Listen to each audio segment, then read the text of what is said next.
بسم اللہ الرحمن الرحیم والصلاۃ والسلام علی رسول الکریم۔ بعض اوقات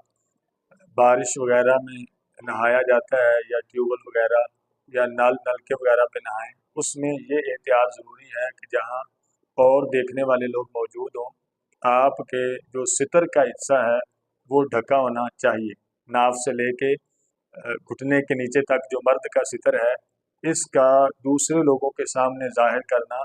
شدید حرام ہے، اس سے بچنا ضروری ہے۔ لہٰذا لوگوں کے سامنے نہاتے ہوئے یا تو اس حصے پہ جو کپڑا آپ نے شلوار پہنی ہے وہ اتنی موٹی ہو کہ